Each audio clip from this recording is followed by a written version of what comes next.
The first light of a late winter morning spread slowly over the damp fields of East Anglia, drawing pale lines across the metallic shapes that waited on the hardstand.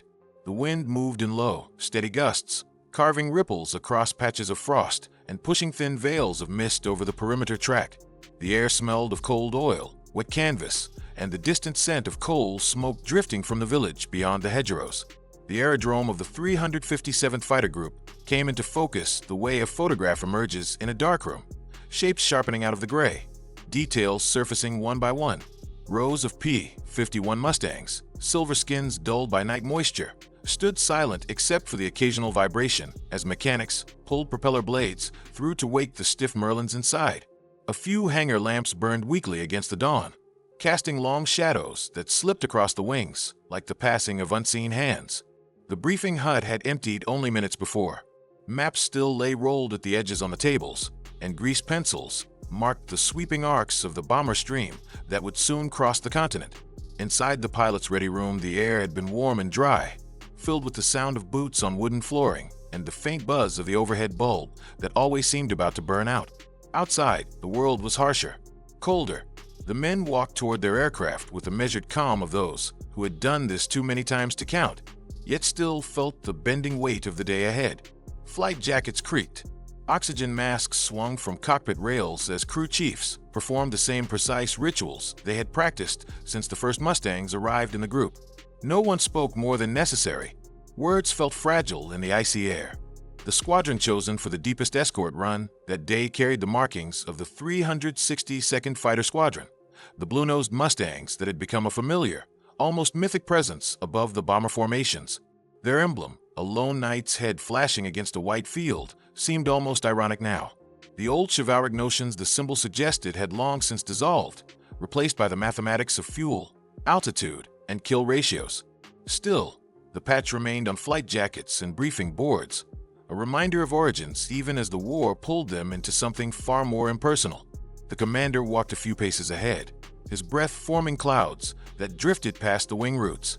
His movements were steady, controlled, betraying nothing of the quiet calculation taking place behind his eyes. Every sortie demanded the same layered concentration: routes, weather fronts, expected opposition, contingency plans should the bomber stream scatter or the Luftwaffe mass unexpectedly for a head-on strike. Around the aircraft, ground crews tightened last bolts and tapped pressure gauges, their gloves leaving faint marks on the metal. They had worked through much of the night, finishing the final inspections by lamplight as the wind chewed at their coats. Each man knew the sound of his Mustang, the quirks of its engine, the way it vibrated when warming on cold mornings. The mechanic assigned to one of the lead aircraft glanced repeatedly at the sky, then at the fuel caps, then again at the condensation that formed along the exhaust stacks. He would say nothing of it, but the weight of responsibility settled across him as heavily as it did across the pilots. Once the aircraft left the runway, he could do nothing more. The machines would live or die by the decisions made at altitude. A thin red glow edged across the horizon, casting a muted shine along the canopy frames. Pilots climbed the footholds, pulled themselves into the cramped interiors, and settled into seats that had molded to their shapes over months of missions. Maps were folded neatly and tucked beside throttle quadrants. Oxygen hoses were pulled loose from their anchors and tested. Engine primers were checked twice out of habit, not necessity. Through the canopy glass, the world looked brittle, encased in a kind of cold stillness that existed only in the minute before the first engine came alive. One pilot pressed the small photograph taped near his compass, an unconscious gesture made before every sortie. Another adjusted his gloves, tugging them precisely into place. These motions formed a pattern, a quiet choreography of preparation repeated every day, yet never allowed to feel routine. The first Mustang coughed, sputtered, then roared to life as the Packard-built Merlin shook off the cold. The sound spread across the field like a growing storm front. One engine became three became six. Soon the entire squadron's line vibrated with synchronized thunder, each prop wash carving waves of mist that broke against the ground crew's boots.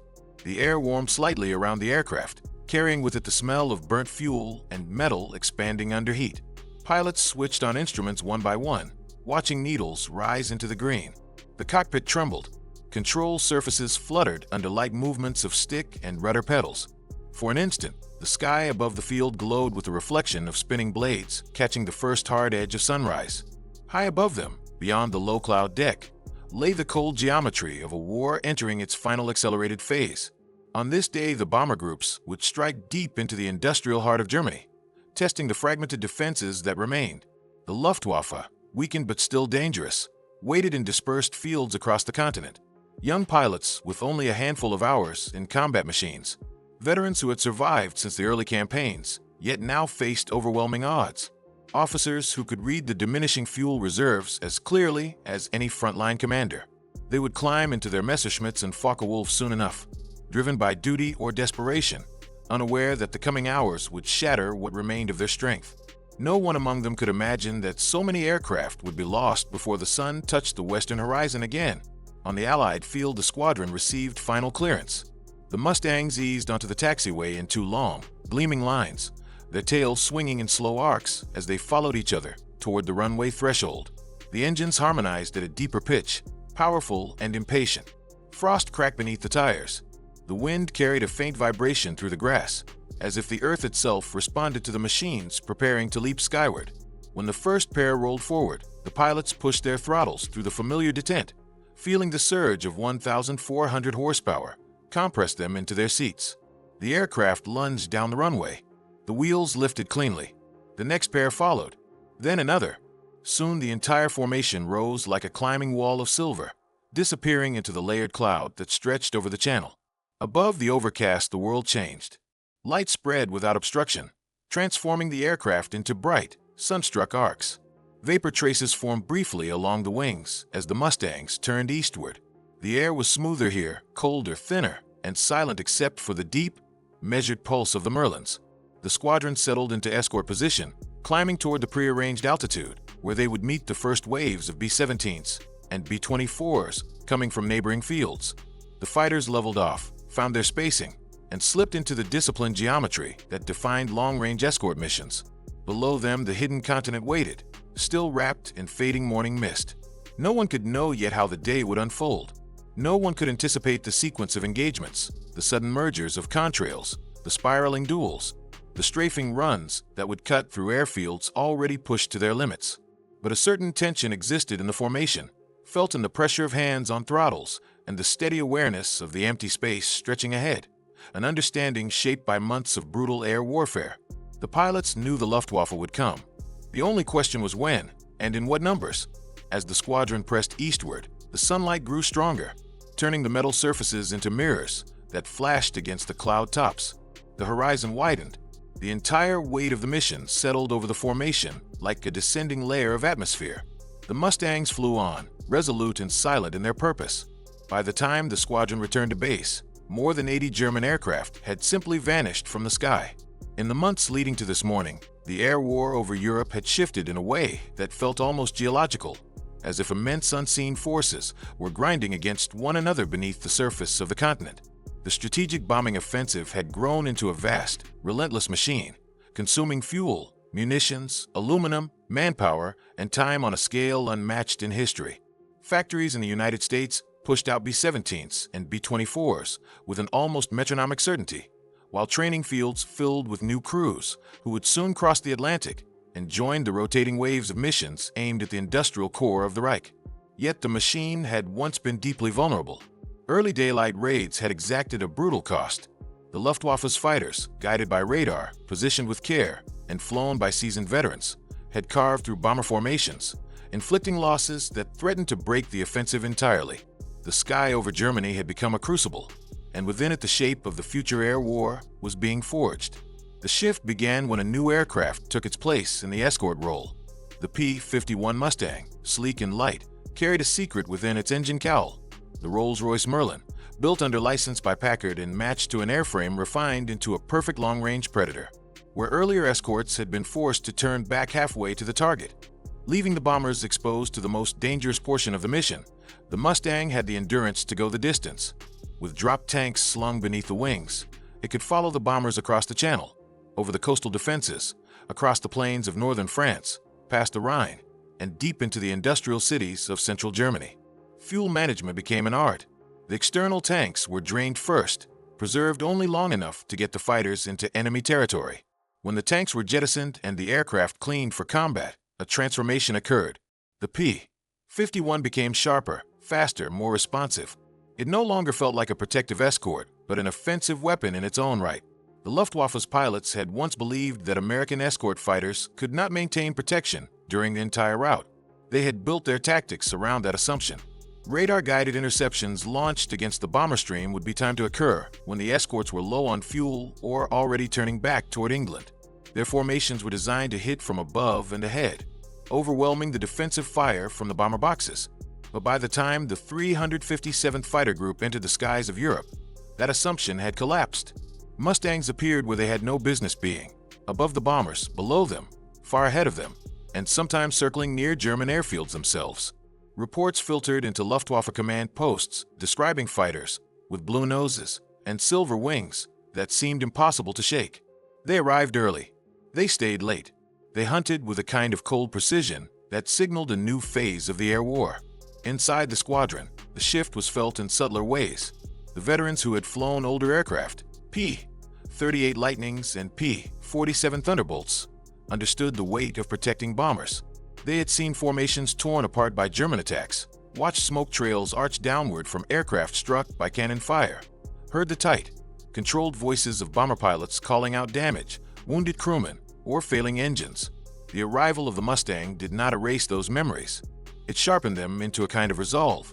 The pilots felt the change in the way the aircraft climbed through cloud layers, the way its controls responded at altitude, the way it held energy in a dive and recovered cleanly.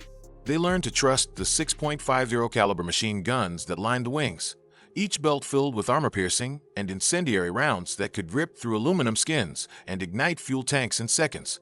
They trained to exploit every technical advantage: high-cover sweeps, aggressive intercepts, free-roaming hunter groups that scouted ahead of the bomber stream. The squadron grew into a composite of personalities, shaped by experience and necessity. Veterans carried the invisible weight of missions flown in previous years, their expressions set into the calm mask that came from surviving too many encounters with death. Newer pilots carried a different weight, the pressure to prove themselves in machines capable of extraordinary performance, and in a war that punished hesitation. Their commander guided them through briefings with a voice that retained both authority and restraint. He knew that every mission could fracture along unpredictable lines. Weather changed. Bombers drifted off navigation points. Enemy fighters massed without warning. A squadron that began the day at full strength might return with empty berths and lined faces. Behind the formation strategy lay an even deeper shift in Allied planning. Long-range radar coverage improved. Intelligence networks tracked Luftwaffe unit movements, identifying which Gruppen were short on aircraft, which were receiving replacements, which had been forced to disperse. Fuel shortages across Germany reduced training time, leaving many new pilots with dangerously low flight hours before being pushed into combat. The doctrine of concentrated defense, launching fighters in timed waves, still held theoretical power, but the practical limitations of attrition gnawed at it. Squadrons were frequently split. Aircraft were cannibalized for parts. Airfields were bombed during the night and forced to operate from shortened runways or temporary strips carved into frozen ground. Radios malfunctioned. Supply lines cracked. The Luftwaffe remained dangerous, but it no longer dictated the terms of the fight. For pilots in the 362nd, the most telling indicator of this new reality was found during sweep missions. They saw dwindling resistance at high altitudes, followed by sudden bursts of desperate counterattacks from German units that seemed to throw everything into the air at once. It was as though the Luftwaffe had become a flickering light, darkness, then a sharp flash of power, then darkness again. Interceptions were increasingly uncoordinated. Some Gruppen climbed too slowly and were caught in vulnerable ascent. Others arrived late and attacked individually rather than in groups. Still others pressed reckless assaults, diving through the bomber boxes in a last attempt to inflict damage. On the morning of the mission, all of these factors converged. The bomber force was one of the largest assembled that season, targeting critical facilities deep inside Germany. Dozens of groups of B-17s and B-24s lifted from bases across England and later from forward continental airfields to form a corridor of engines and contrails stretching for miles. For many of the bomber crews, this mission represented the culmination of months of preparation. Aircraft took off in heavy air, laboring under full bomb loads. Navigators checked the sky for breaks in the cloud. Waist gunners rotated their turrets with slow, deliberate movements, testing motors stiffened by the cold. The task assigned to the squadron was equally demanding. They were to rendezvous with the bomber column as it entered hostile territory, maintain high cover through the region where German radar could vector interceptors against them, and then execute a controlled descent to engage any pursuing fighters. Fuel calculations were tight, but manageable. With proper throttle discipline, they could remain with the bombers during the critical phases, then break free for a hunter sweep over airfields expected to launch counterattacks. The commander understood the inherent risk. Sweeps over enemy airfields were among the most dangerous operations. Anti-aircraft batteries circled those zones in layered rings. Flak concentrations were often dense, unpredictable, and positioned to cover both landing approaches and departure lanes. Strafing those fields required precision, discipline, and the ability to judge the fine line between a successful run and a lethal miscalculation. Still, the squadron was confident. Their training had been relentless. Their aircraft had proven themselves in earlier missions, and the psychological tide of the air war had begun to shift. Reports from intelligence units suggested that several German groups were running low on operational aircraft. Maintenance crews struggled to keep engines functioning in the cold. Spare parts arrived late. Synthetic fuel yields had declined. It was a moment in which opportunity and danger coexisted, a moment in which a skilled, disciplined fighter squadron could carve a deep wound into the enemy's remaining strength. Within the Luftwaffe, the mood was fractured. Some commanders believed the Americans would not risk large escort elements so deep in German airspace. Others suspected that the long-range escorts were more capable than earlier assessments had indicated. Radar plots grew confusing as Mustangs appeared where they were not expected to be. Reports arrived from field units describing new Allied tactics, fighters appearing above climbing German aircraft, or descending rapidly upon formations that had only moments earlier believed themselves unchallenged. The fragmentation of the German defense was visible in every sector. Aircraft were scattered across multiple airstrips. Communications lagged. Decisions were made with incomplete information. Yet the German pilots would rise. They always did, even as fuel shortages cut training hours to the bone. Even as aircraft were repaired with improvised techniques or sent into battle with incomplete maintenance logs. Even as the shadow of the collapsing front pressed against their morale. They would climb into their Bf-109s and Fw-190s, fasten harnesses stiffened by winter air, and prepare to meet the contrails drawing across the sky. Duty still held them, even as the strategic balance slipped beyond recovery. The squadron reached cruising altitude while the bomber formation emerged from the layered clouds ahead, a moving city of engines and aluminum. Their contrails stretched like frozen rivers. The Mustang slid into position above and to the side, forming protective arcs designed to absorb the first impact of any German interception. The day's tension tightened, stretching between expectation and the cold rationality of tactical necessity. The pilots scanned the distant horizon, the shadows along the cloud tops, the faint specks that might become hostile aircraft or drifting debris. Far to the east, airfields braced for incoming orders. Mechanics warmed engines with fuel that smelled slightly different each week as synthetic blends varied. Pilots traced their fingers along canopy frames. Controllers waited for radar returns to bloom on their screens. Communications crackled. Conflicting instructions collided. But every man on those airfields understood the stakes. A massive raid was coming. The Allies were testing the remaining strength of the Reich's air defenses. The defenders would rise to meet them. The Mustangs pressed forward, merging with the steady tempo of thousands of engines advancing across the continent. They converged with the bomber stream like tributaries, feeding a swollen river. The air grew colder. The horizon sharpened. The space between anticipation and contact began to collapse. The stage was set. The lines of opposing forces were drawn not on a map, but in the frigid layers of sky where speed, altitude, and timing would soon define everything. The squadron held its course, unaware that the hours ahead would yield one of the most decisive and destructive performances of air superiority seen in the war. A day in which tactics, engineering, endurance, and circumstance aligned into a single overwhelming outcome. The bombers continued east. The Mustangs climbed slightly, preparing for the first signs of approaching threats. The tension settled across the formation like a second atmosphere, invisible yet undeniable. Every pilot felt it in the slow, deliberate rhythm of breath inside an oxygen mask. The mood was not apprehension. It was recognition, the moment before collision.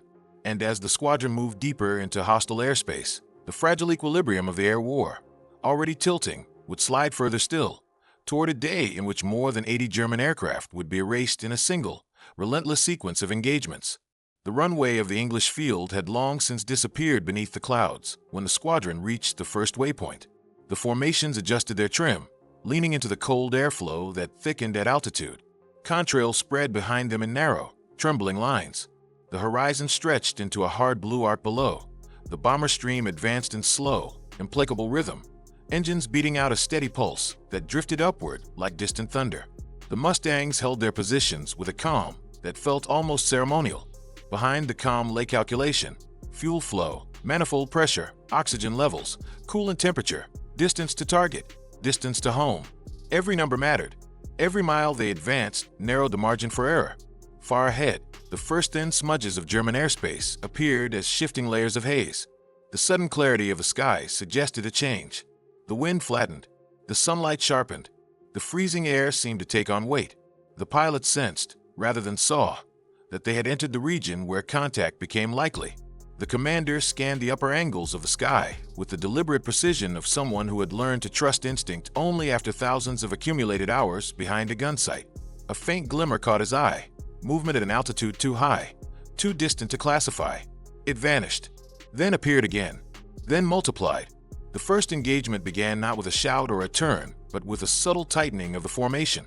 The Mustangs shifted just slightly, their spacing adjusting by instinct as the commander eased his throttle and angled upward. The newcomers were still no more than faint points against the cold sky, but their pattern told a story. Climbing fighters approaching from the sun, attempting to angle above the bomber stream, preparing for a high-altitude dive. A calculated intercept, a familiar tactic. But the timing was wrong. Too early, too forward in the bomber route. And that miscalculation meant one thing. The Mustangs were already in position to meet them. The formation tightened further. The commander angled his aircraft into a shallow climb, drawing his wingmen upward with him. The sunlight struck across their canopies, turning glass into mirrored arcs. From the ground, the squadron might have looked like a series of rapidly growing stars. In the cockpit, the only sensation was the deepening rumble of the Merlin engine, the vibration through the rudder pedals, the faint metallic echo of the guns rattling inside their mounts as the slipstream intensified. The Mustangs gained altitude with deliberate force, crossing the invisible line where the Luftwaffe expected them to be low, distant, or absent. The German fighters materialized out of the blue in a stacked formation of Messerschmitt Bf 109s, their silhouettes unmistakable even at long range. They were climbing hard, engines straining, trying to reach a superior altitude before the bombers passed beneath them. Their plan collapsed the moment the Mustangs appeared above and ahead. The initial collision unfolded in a precise geometry of speed and altitude. The Americans held the advantage. The Germans understood it instantly. The first Mustangs rolled into position. The lead flight dropped slightly, entering a controlled dive. The angle was shallow enough to maintain stability, yet steep enough to build energy. The targets grew rapidly in the windscreen, dark shapes, sharp-edged, moving in tight patterns that tried to shift, reorganize, evade. But energy was against them. Altitude was against them. Timing was against them. The Mustangs closed the distance with the kind of quiet, inevitable force that defined the moment when an aircraft transitioned from escort to hunter. The guns opened. 6.50 caliber machine guns produced a vibration that shuddered through the cockpit. The tracers formed parallel lines of light that flickered in the bright air. The impact shredded the first target. A faint flash, a trailing arc of smoke, a disintegrating shape tumbling through the altitudes like falling debris. The surrounding German fighters began evasive maneuvers, rolls, banking turns, sharp dives, but the Mustangs had already seized control of the vertical. They dropped in pairs, climbed again, rolled inverted, slashed through the disrupted formation in disciplined passes that lasted only seconds, yet produced devastating clarity. Below them, the bomber stream did not alter course. Engines roared, contrails extended. The shadows of the Mustangs flickered across the wings of B-17s and B-24s as the engagement hovered in the air above. More German fighters approached. A second wave, then a third, drawn upward by radar reports and the shock of sudden contact. They climbed into a sky already filled with spiraling contrails and falling shapes. The Mustangs shifted into a wider radius, maintaining altitude while scanning for new threats. The air began to fill with intersecting trajectories, dives, climbs, high-speed slashing attacks, abrupt breakaways that left faint vapor trails curving behind the wings. The next engagement erupted below the first. A group of FW-190s, heavier and more stable in a dive, attempted to cut beneath the Mustangs and press into the bomber formation. Their strategy relied on speed and the explosive power of their cannon, but the Mustangs intercepted them in a descending arc that leveraged the aircraft's superior dive acceleration. The closing speed was immense. For brief seconds, the sky turned into an abstract diagram of intersecting lines. Gunfire pulsed through the air. Fragments of shattered cowling spun in glittering arcs. One FW-190 tried to break upward, too steep, too slow. It stalled. The Mustang above rolled sharply, applied rudder, and fired. The German fighter caught fire instantly, becoming a falling torch that spiraled toward the cloud layer. The fight expanded outward in ripples. The squadron split into smaller hunter elements, each pair or flight, choosing a threat axis and pressing into it. Altitude became the decisive currency. Every climb, every dive, every turn shifted the structure of the battle. At some moments the sky seemed empty, the silence of high-altitude flight overwhelming. Then suddenly a cluster of enemy fighters would appear, rising in desperation to challenge the formation. The Mustangs met them with disciplined aggression, quick bursts of fire, tight vertical maneuvers, coordinated shifts in energy state that disrupted every German attempt to form coherent attack groups. The battle spread across miles. Contrails crossed like scar tissue against the sky. Some dissolved in the rush of air. Others drifted downward, marking slow spirals of falling wreckage. Torn pieces of aircraft glinted as they caught sunlight, spinning like metal leaves. Further east, the first German airfield came into view. The bombers had already passed overhead, drawing anti-aircraft fire and forcing pilots to scramble in unfavorable conditions. Smoke rose from the ground where bombs had struck storage huts and dispersal areas. But the most vulnerable targets were the fighters attempting to take off or land.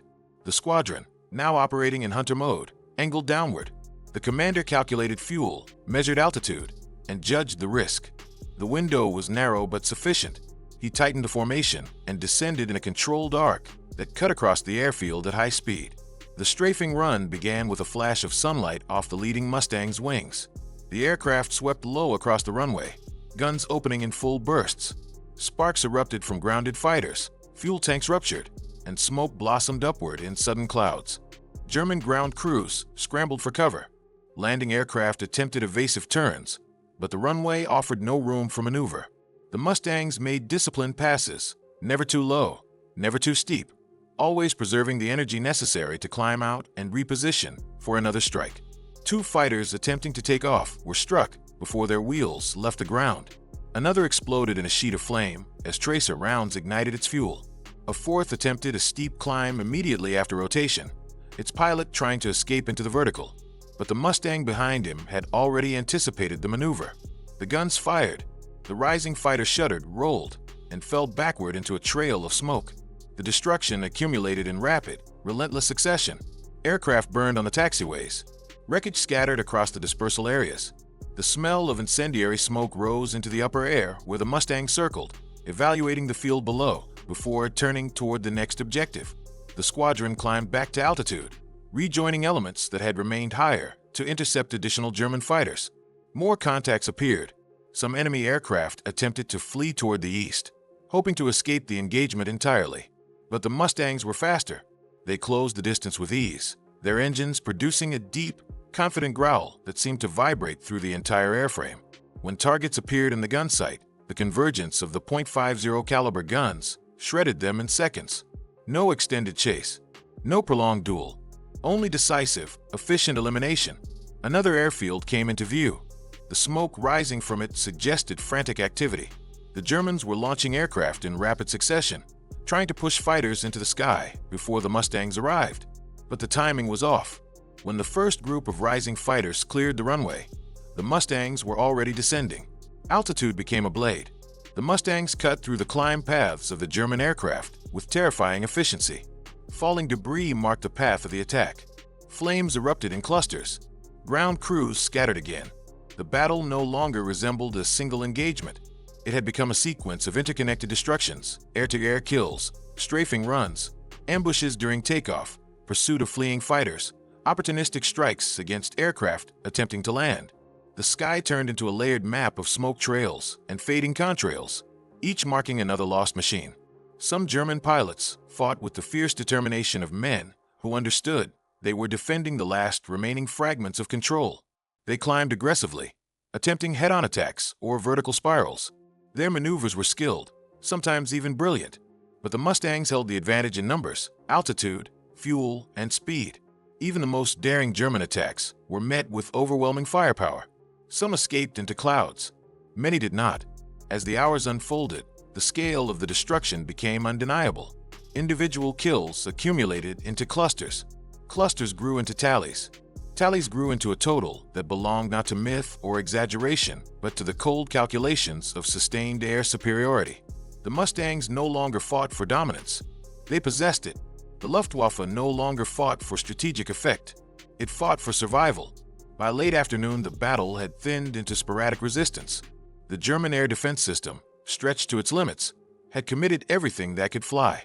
Many of those aircraft now lay burning in fields, scattered across forests, crushed against frozen rivers, or smoldering on the concrete remains of bombed runways. Others drifted downward in long, silent arcs, leaving faint ribbons of smoke that dissolved before reaching the ground. The squadron regrouped. The surviving Mustangs climbed to altitude, their engines laboring slightly under the strain of extended combat. The light of the descending sun cast a pale glow across the battered landscape. The clouds below reflected hints of fire and shadow, forming a broken tapestry of destruction. The pilots looked down upon a sky that felt impossibly wide and strangely empty. The day had begun as escort. It had transformed into pursuit, then dominance, then absolute control. When the squadron finally turned westward, carrying the weight of the mission's aftermath with them, more than 80 German aircraft no longer existed, erased from the sky, from the runways, from the battlefield entirely. The pilots felt no triumph, only exhaustion, only the quiet recognition that something irreversible had occurred. The Luftwaffe had been broken in a way that could not be repaired. The sky belonged to the Mustangs now, and the war below would soon feel the consequences.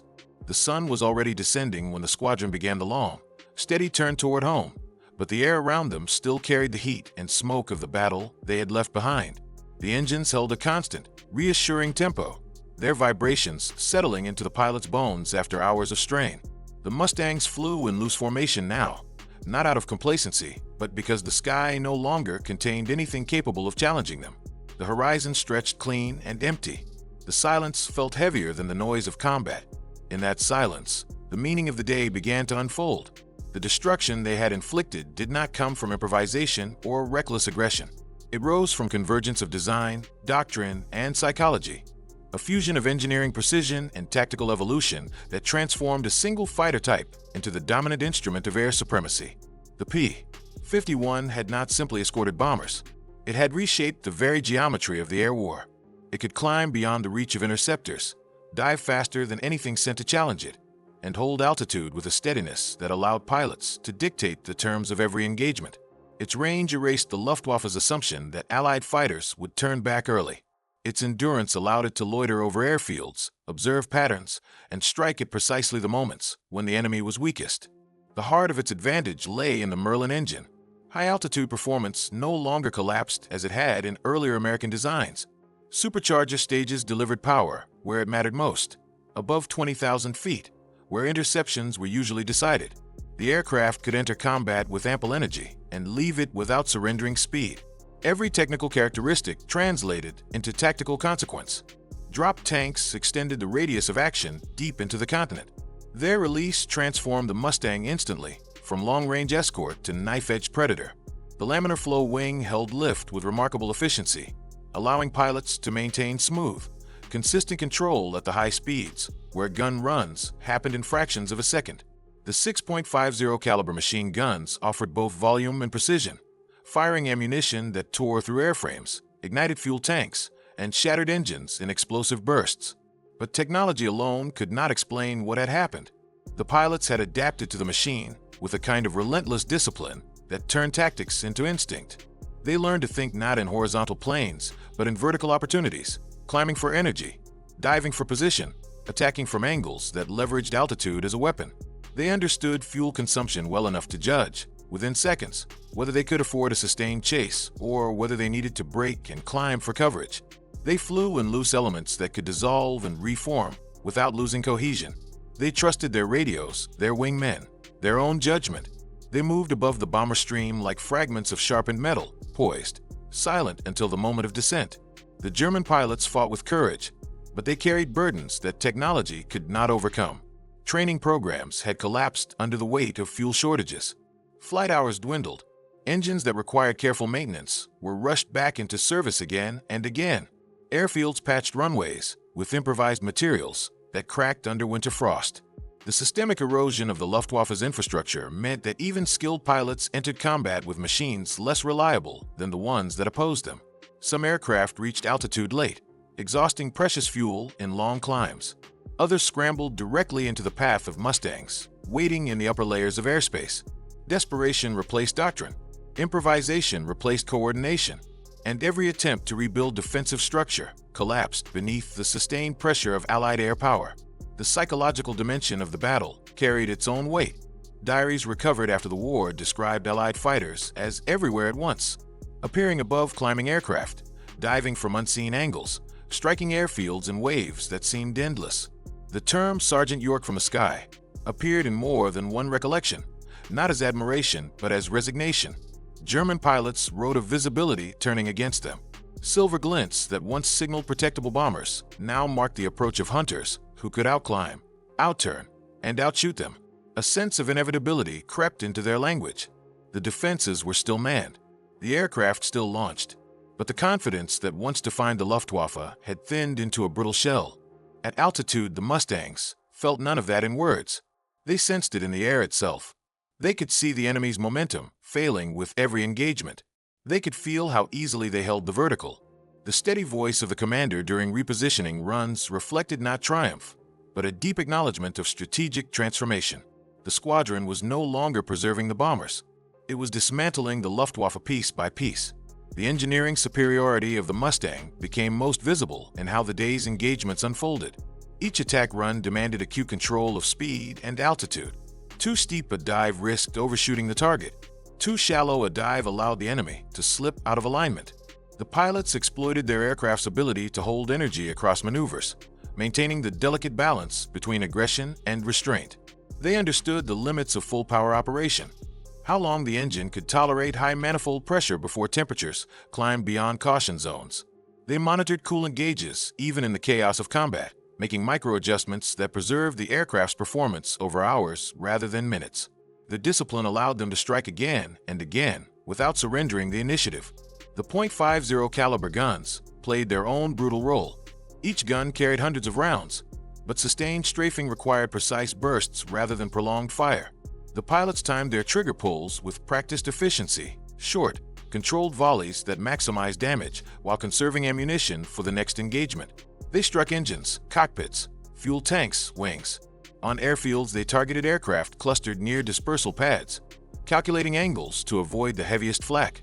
The carnage they inflicted was not the work of improvisation, but of cold, technical mastery. The consequences of the day stretched far beyond the tally of destroyed aircraft. The Luftwaffe's ability to protect vital locations eroded further. Training units, already strained, lost machines they could not replace. Veteran instructors, forced into combat by necessity, were eliminated in the skies or on the runways. Replacement pilots arrived with too few hours and too little instruction, entering a battlefield dominated by faster, more numerous, more experienced opponents. Airfields that once launched coordinated defenses now operated in fragments, piecing together whatever remained. Communications networks overstretched. Radar operators reported targets they lacked the aircraft to intercept. Controllers issued orders that could no longer shape the outcome. The Reich's air shield fractured in real time, and no amount of resolve could mend it. For the American pilots, the day left a different mark. The absence of resistance in the final hour of the mission felt unnatural. The sky seemed too large, too open, as though something essential had been removed. They carried with them the weight of the destruction they had caused, not as remorse, but as recognition of the scale of human cost woven through technical achievement. They had flown with efficiency and precision, yet each plume of smoke rising from a ruined fighter represented a life interrupted, a story terminated in mid-flight. They understood that war was not a contest of individuals, but a process of systemic dismantling, and they had become instruments of that process. The Mustangs crossed the coastline as the last light began to dim. The sea reflected thin bands of fading gold. The aircraft descended in measured steps, the atmosphere thickening around them, the engine tones deepening as the pressure increased. The English fields emerged from the shadows, runways glimmering faintly like dark rivers laid out for their return. As the planes touched down one by one, the wheels meeting the ground with finality, the engines wound down into a soft rumble that vibrated through the metal and faded into the evening air. When the last Merlin fell silent, the weight of the day settled across the field. Crew chiefs approached their aircraft in quiet recognition. Pilots climbed out slowly, stiff from hours in the cockpit. No cheers rose. No celebration marked the moment. Just an awareness, a collective understanding that something irreversible had occurred. The Luftwaffe's strength had not merely been challenged. It had been broken. They hadn't just defended a formation of bombers. They hadn't just won a series of engagements. They had erased the idea that the German air arm could ever again control the sky. On that day, the balance of the air war shifted permanently, and the consequences rippled through every front line, every factory, every command decision made in the final months of the conflict. When the engines finally fell silent, 80 German aircraft were gone, and with them, the last illusion that the Reich still ruled the sky.